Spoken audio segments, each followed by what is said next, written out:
Hello people, I am here several days late to do my weekly catch-up about what I've watched this week. As any of you know who are in touch with me, family are over visiting from Yorkshire, my husband's family.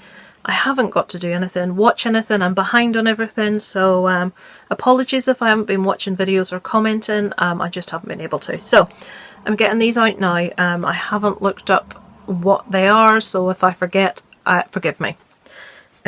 So this week I have watched 1, 2, 3, 4, 5, 6, 7, 8, 9, 10, 11. That's not great, but 11 movies I watched last week. So I kicked it off with Our House, which as far as I remember was a... oh yes, I remember now. This was a movie about a young family who, right at the start of the movie, there's an accident and this young family lose their parents. There's an older boy who is university age and then 2 younger siblings. The older boy is forced to come home and care for his younger siblings. Before they died, he was in the midst of creating a piece of equipment that can boost electricity signal. And they find out that this can be used to boost the electrical signals within the house, which makes people trying to make contact from the other side that bit easier. And they think that their family, their parents, are trying to contact them. So that is what that movie is about.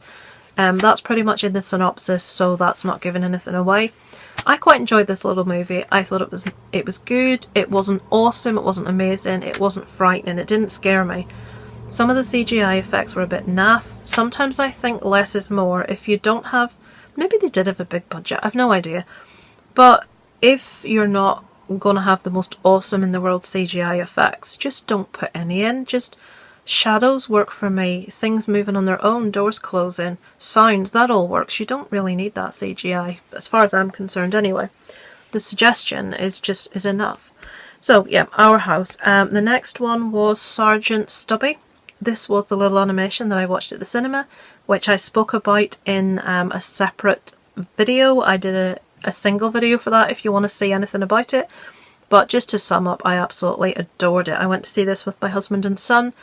It's about a little dog that goes to war. It's a real story about a real little dog called Stubby who ended up being a decorated war dog, and he was posthumously, I can't say that, posthumously, yeah, that thing, it got the is it the Victoria Cross, oh Jesus, my head's melting. I can't think. This little dog got an award after he died, and he's in a museum in America with his little... They've stuffed Stubby, it's not right. With his little jacket and his little medals on. In this movie, it made me cry. If I watch anything with dogs in, I'm going to cry. I always do. It's ridiculous. You can be guaranteed of it. But that movie is just awesome. It's an animation, but it is a true story. Next was Portraits of Andrea Palmer. This one's really interesting, guys. I reviewed this for Geek Legion of Doom. If you're watching this, I suggest you go over and watch the review for this, purely because it's very different. It's not really a horror movie, but right, I'm just going to say it. This movie is the first time I've actually seen complete porn in a normal movie. This is basically porn. This is up close, in your face porn. Nothing left to the imagination, no simulation of sex. This is real sex on screen, in your face.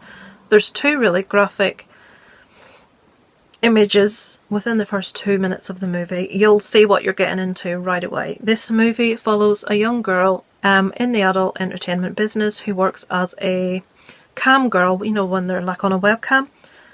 And she's given an offer to come to LA. Someone's going to make her rich, make her a big name into adult movies. She gets conned, and it's basically just about that slippery slope that she goes down, trying to make money, trying to, you know, she's moved town, she knows no one, she's got no money. It's about what happens. It's about the darker side of that industry and what can happen to some girls, and it's difficult to watch. It's very dark. I'm not going to say it's a horror movie. There's one scene that pushes it into the horror genre, but to me this is just a very, very dark drama. But basically it is full on porn. So you're warned, that's what it is. very brave of the filmmakers to take that approach, because I think a lot of people will probably watch it just to see if that's actually what it really is, and you know, what is it, what can you see, blah blah blah. But a lot of people will watch it that don't know in advance, and within the first 5 minutes will switch it off in disgust, because I raised an eyebrow. I had no idea about it. I just put it on, started watching, and my eyebrow was there. Am I watching this? What's going on? So yeah, that is called Portraits of Andrea Palmer. Next was a film called Happy Hunting.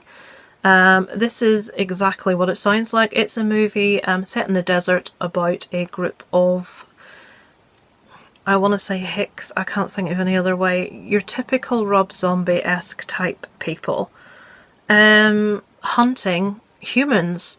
And it's a game, and they have to try and hunt and kill the humans. And this is basically about that battle of one side against the other. It's got some really good special effects in it, really good gore in it, really interesting. It kept me interested start to finish. I thought it could have been a lot better. I thought it had the potential to be great, but it was just good. So that was Happy Hunting. Next, Bad Samaritan. I did a review for this. It stars David Tennant, not Neil Tennant. If you watch the review, you'll know what I mean. I really enjoyed it. Really good movie. Did a separate review if you're interested in knowing what it's about. But it's like a dark thriller. Neil Tennant is a bad, bad boy. And he has got a young girl kidnapped in his house. A couple of young lads inadvertently find this girl, are trying to help her escape without being caught themselves. And it's a movie following everything that happens. I loved it. I thought it was excellent. Next is The Harvest. This is also known as something like Can't Come Out to Play or something like that. This is one that Jason from Horrific Nightmares JM and Nick from The Last Shoegazer, they actually covered this movie last week in their About Last Nightmare series. Anyone that doesn't know, these two guys do a series called About Last Nightmare, where one of them, Jason, will give you some background about the movie, about the actors that are in it, maybe the director, and then Jason will give you the plot synopsis and what he thought, and a score at the end of what they decided. They watch the movies in different houses but together, so they'll be in touch on their phones or whatever. They'll watch it together, they'll talk about it, and they'll do the review. When they did the review for this, I thought, oh, this sounds really interesting. And I watched it, and I think I've seen it before. I'm not positive, but I think I may have. This is a story about a couple that have a young boy that is very poorly, very ill, in bed, can't walk, wheelchair bound, has no friends, cannot get outside, is stuck in his room, is homeschooled, and a family move close to him that have a young girl, and she comes across him and she befriends him, and it's a bit dark. His mother doesn't want him to have a friend. She seems to be sort of smothering him. I don't want to say any more about the synopsis of the movie. It's just a very dark movie, and it's very upsetting from the point of view of if you're a parent to see what happens. If I say any more, it's given too much away. I went into this not knowing very much at all, thanks to Jason, and Nick did not give very much away, which is the way you should watch this one. But I will say this is an excellent movie, The Harvest, so check it out. You really won't regret it. It's very, very good.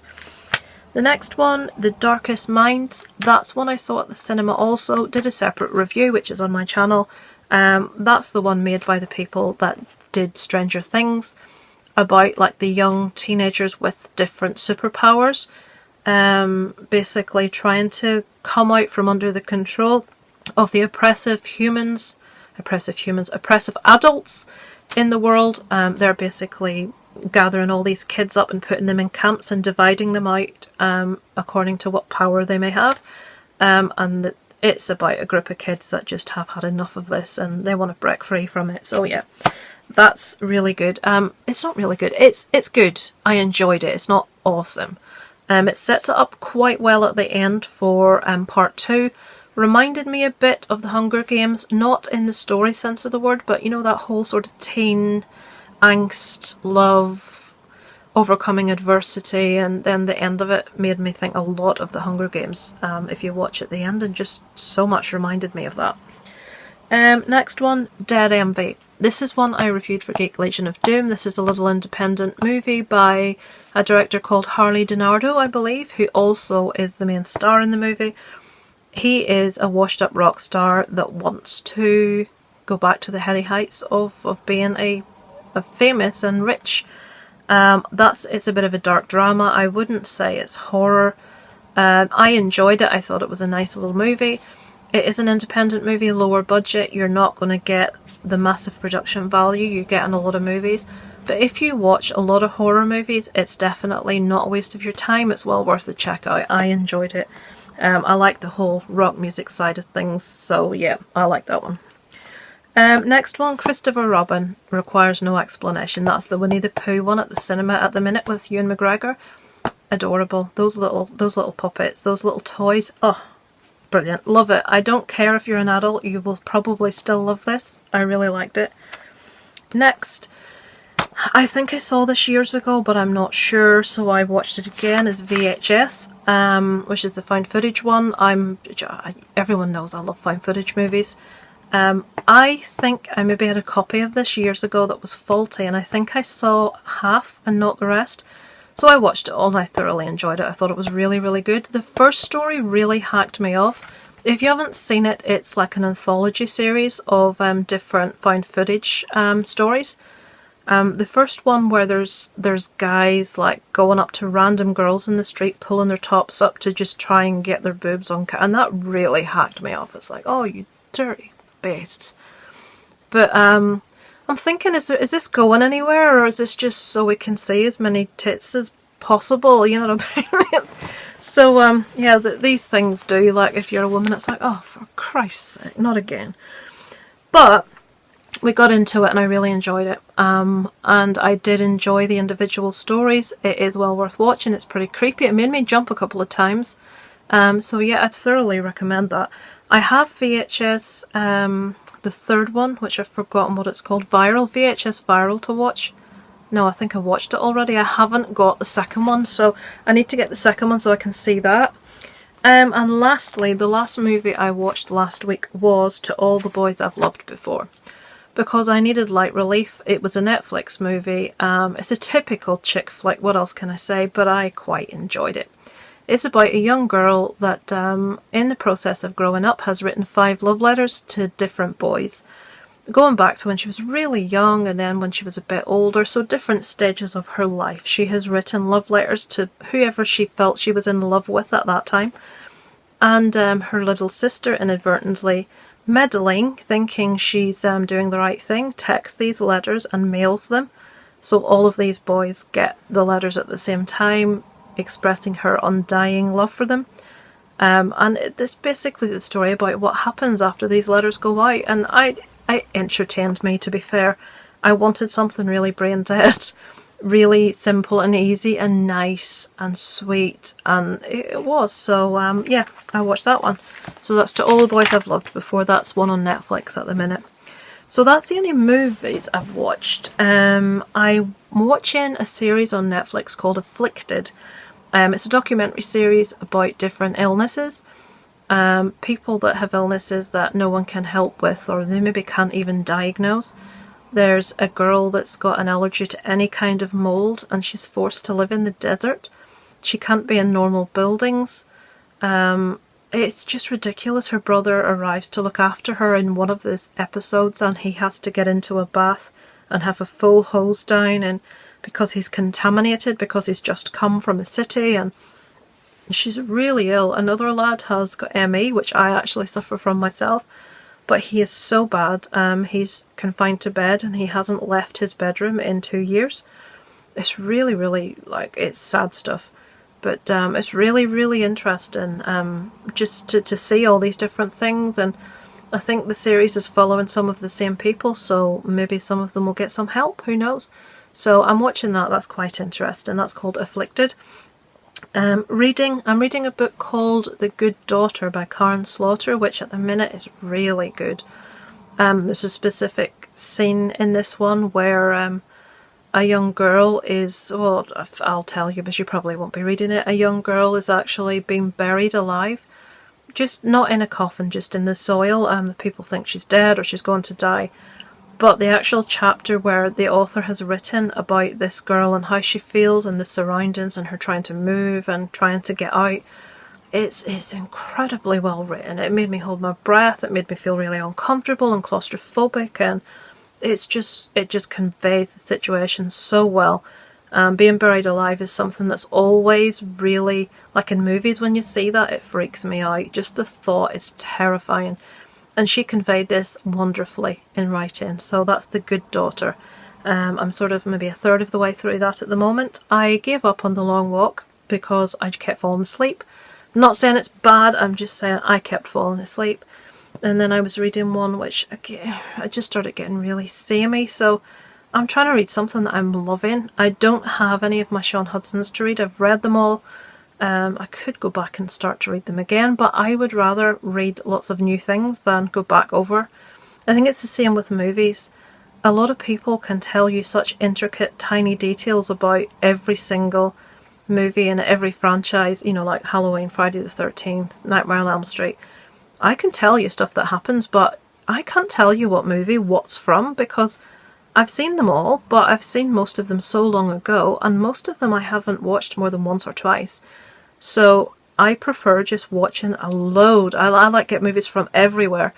So you get a lot of people that are really up on like specific franchises. They know them inside out. And I'm like, how can you possibly remember? How many times have you seen this movie? So yeah, I just watched loads of new stuff. So what was I talking about? Oh yeah, so reading. I prefer to sort of read as much new stuff as I can. What else can I say? Yes, the last thing, anyone on my channel that watched the live stream last Sunday, massive apologies to everyone. Darren's family arrived the very next day, a few hours after I came off, so I couldn't really get online to speak to you. But it went massively wrong. We couldn't get connected from Google Hangouts to YouTube, so we had to go from YouTube, which wouldn't work on the person that was hosting its site. Someone else tried, they couldn't get it to work. In the end, Sean Ershin got his working, but there were a lot of problems with sound, with echoing, with reverb, I watched some of the stream back. I haven't had a chance to watch it, but like voices cutting in and out a lot, so it was quite difficult to do. We are actually going to do another live stream this Saturday night, 6 o'clock Eastern Standard Time, 11 o'clock UK time. Hopefully, fingers crossed, we'll do better this time now that we've had a test run. We'll see what happens. There is a post on Sean Ershin's channel with all the subjects that we're going to be discussing, hopefully. Trying to get a little bit more structure to it so we're not talking over one another and we can try and get through these subjects. The people that will be on, there are 8 of us, I know it's quite a lot, is myself. Sean Ershin will be hosting on his channel, so if you do want to watch, get tuned into subscribe to Sean's channel. Dave Maggot will be with us, Horrific Nightmares JM, Horror Digest, Bronco Juggalo Talks Movies, and the Horror Miser Monty G is joining us this week. I think that's it, correct me if I'm wrong. Monty was actually supposed to be on last week with us, but we just could not get it to work. By the time, it was a couple hours later, by the time we got it to work, Monty was busy. Ross from Random Horror was meant to join. Oh, Movie Massacre also, how can I forget? Movie Massacre's actually in as well. So does that mean we've got 9? Me, Sean, Jason, Dave, Brad, Monty, Rich, Chris. Is it 8 or not? Christ. If you go to my channel and check out the advert, it's got all the names of the people that will be doing it. Monty is joining us as like a guest. What we're hoping to do is have a similar panel most times, but to have a different guest on. We've got so many people with 8, we couldn't really have anyone else on because it's going to really mess with the stream. We may even, if we find this doesn't work very well, communication wise at the weekend, we may even cut the numbers further and maybe 4 of us could do it one week with a guest and the other 4 could maybe do it the following week with another guest. But we'll see how it goes on Sunday. But we will have hopefully different people guesting on different episodes when we do them in the future. So it's going to be called the Horror Hangout. It's this Saturday night, 6 o'clock EST, 11 o'clock UK time. So hopefully you'll join us. Me and Brad will hopefully, that's Bronco Juggalo, will hopefully be monitoring the chat, fingers crossed.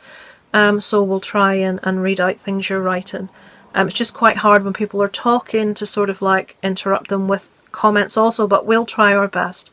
So yeah, I think that'll do me for my weekly catch up this week. Massive apologies to people that did tune in. I know my friend Kelly, being in the UK, it's a lot later for us, and my friend Kelly stayed up till like 1 o'clock in the morning waiting for it, and we just hadn't got it going at that stage. She has since watched it back, but yeah, apologies to anyone that did try and watch. It was completely beyond our control. We did everything we could. But hopefully this weekend we'll not have the same teething problem. So if you join us, fingers crossed, it should work out.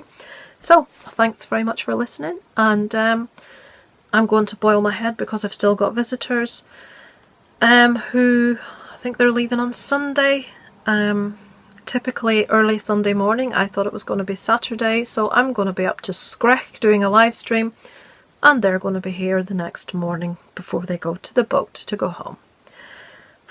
I have a funny feeling I'm going to stay in my bed and feign sickness so I don't have to get out of bed. I do not want to have to leave this live stream early. Last week I had to leave at like 2:30 in the morning because I had family come in in a few hours. But this time I want to stay till the death. I want to be there till the end. So yeah, hopefully some of you will check in with us on Saturday night. If you don't, hopefully I'll see you on one of my future videos. Love all your guys' comments, people interact, it's awesome, I love you all. If you're not subscribed, I'd really appreciate it. If you are, massive thank yous, and for all the interaction and likes and support and stuff that I've had from you guys when we had the problems with weekly vlogs, with horrible trolls being nasty to my son. There's been so much support from you guys, and I just wanted to say a massive thank you for that. Thankfully, the wee man has no idea that any of this has gone on. He's still oblivious, still loves making his little videos here and there, and absolutely adores all your support and all your comments. He loves it, so massive thanks to everyone. So I'll leave it there for now, and it's over and out from Lisa Lives.